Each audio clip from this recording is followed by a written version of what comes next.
Hey guys, this is module number 3 with Finesse Basketball.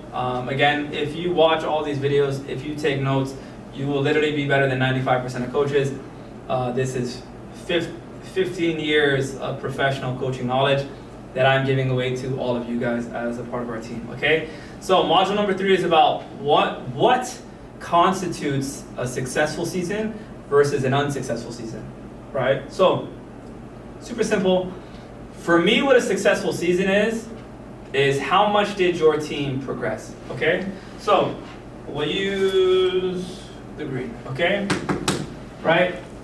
I look at a successful season as a team that throughout the entire year, generally speaking, you do hit plateaus, right? A successful season is a season where your team has progressed and they were trending in the right direction, meaning they were getting better, right?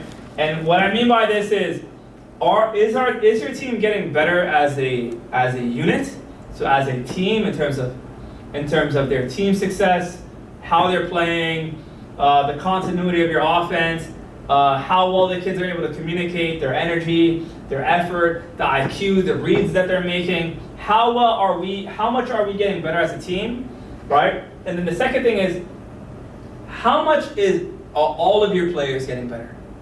That actually for me is like the number one indicator of a successful season, right? Your players from 1 through 12, right? And this is the difference. This is the Finesse Basketball difference, right? We only want 12 kids on our roster, 12 kids, right? Right? Because we want ample opportunity for all of the kids. You have 15 kids, 14 kids, 13 kids. Bro, those kids are not even going to get the opportunity to play. And we want them to be able to play because ultimately if they play, if they develop, we have them on our bench, it hurts them, right? How much as a coach, you can zoom in, Praveen, how much as a coach did every single one of these kids get better as you as their head coach? From 1 through 12, how much did you develop all 12 kids on your team, right? You can zoom out. Generally, as coaches, it is very natural where we might not realize this, but we'll have a natural bias for some of the better players on our team, right? We'll give them all the energy, all the effort to help teach them, but some of the kids that maybe not as talented, we might not give them the same amount of effort to help them develop and learn. But the reality with basketball, bro, is you have no idea which kid is going to take it to the top, which kid is just going to burn out pretty much at high school. You have no idea, right? So you want to invest in every kid equally, regardless of whatever you think their potential is, right? To me, every kid that I'm coaching, their potential is limitless. And that's how you got to think. Even for me as a player, bro, like I was a guy that ended up playing university basketball. And I was a guy starting out, I didn't get really any minutes. My coaches weren't teaching me heavily, bro. I was the kid that was sitting beside the better players, the coaches coaching them, and I'm the one that's listening like a sponge. The kids that I love in terms of athletes is the ones that, bro, they love the game. They love the game, and our job as coaches is to help foster that love of the game. Right, so we want to be able to give them all the praise when they're working hard, when they're doing their best. You want to give them tons and tons of praise, and you want to be able to give them the same amount of opportunities to learn, right? Obviously, in a game, and we could talk about this minutes-wise. We'll talk about this in rotations. You can only play 5 at a quarter. We can only play 5 at a time, right? In a game, right? I expect coaches for every single game to always play 10. And 10 players should play with pretty solid minutes. Obviously, your starters are going to get a little bit more minutes than your bench, let's say 70-30, right? But think of like an NBA game. All 10 players should be able to play pretty significant minutes, right? The final 2, they come in when we're up 20 or we're down 20, right? Or let's say a kid misses a game, then obviously the next person can step up, right? But because there's 12 kids on the roster, it's maximizing their opportunity for every single one of them to get better. And again, a successful season for me as a coach and to our program is how much better is your team getting as a unit, and how much better is every individual player on that team getting, improving, right? And that is on you as a coach, and that's what constitutes a successful season.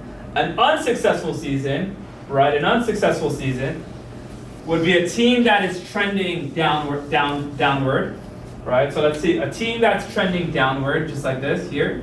They're trending downward. The team is not getting better. They're either plateauing or they're getting worse. They're either plateauing or they're getting worse, right? And then your players are not getting better.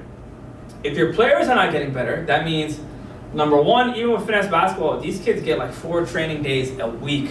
They get 2 practices, 2 training sessions. It's almost impossible for them to not get better. So if they're not getting better, that means, number one, maybe their attendance is poor. They don't have good attendance, right? How much are you managing that, right? Their skills are not developing. Maybe they're not getting enough minutes where they can learn from their mistakes. I want our kids making mistakes.